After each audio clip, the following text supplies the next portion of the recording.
Check this out.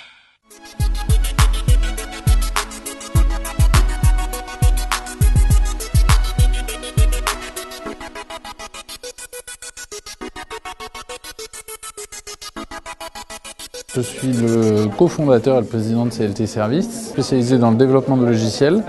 La France de demain, très normalement, ce sont les jeunes et qu'il est extrêmement important qu'on recrée du lien social avec toutes les tranches de la population, y compris les gens issus de quartiers ou de minorités qui sont un peu exclus de l'emploi.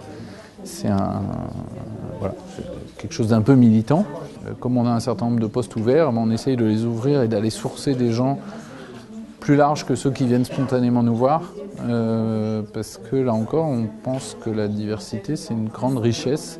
Nous, on est dans des métiers de conseil, des métiers d'intelligence, on va dire, on vend de la prestation intellectuelle, on est des moutons de la pensée, on n'a rien à apporter à nos clients.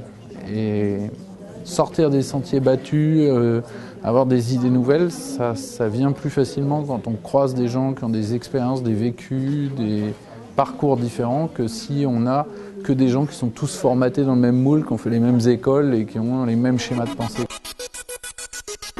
J'ai vu des jeunes filles qui m'ont beaucoup plu parce qu'avec énormément d'énergie, d'envie, de projet, de capacité de rebond, j'ai vu aussi des jeunes qui doutent beaucoup d'eux, qui se mettent des barrières et ça me rend un peu triste et ça me met un peu en colère. J'ai envie de leur dire, mais battez-vous, ne laissez pas le monde vous écraser et vous faire croire que vous êtes nuls. Parce qu'en plus, si eux, ils ne croient pas en eux, il n'y a aucune chance que les entreprises croient en eux après. Donc il faut, je crois, croire en soi. Il faut s'entourer de gens qui croient en vous. Et puis, il faut aussi croire en quelque chose de plus grand que soi. Moi, je crois qu'aujourd'hui, on est dans un monde où les choses n'arrivent plus. Il faut aller les chercher. On n'est pas dans les années 60, on ne peut pas juste mettre son CV et attendre que les propositions arrivent. Et donc, il faut vraiment former un projet, croire qu'il y a quelque chose de plus grand que soi, qui peut arriver, qui a du sens, qui a de la valeur, et qu'on est la bonne personne pour le faire. On arrive par la conviction à le faire exister. Les gens en face le ressentent, l'entendent et l'achètent. Je dirige l'atelier des Giboulées. Notre agence est spécialisée dans la création et la communication.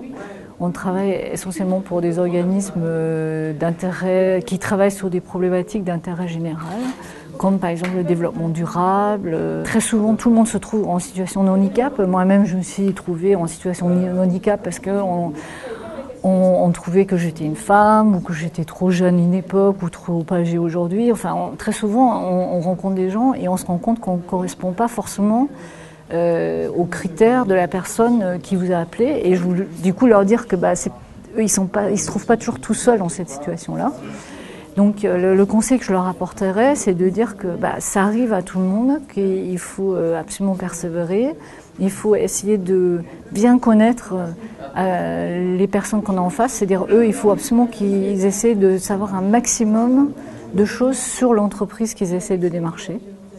De poser plein de questions, de faire des recherches sur Internet et ensuite de formuler leur offre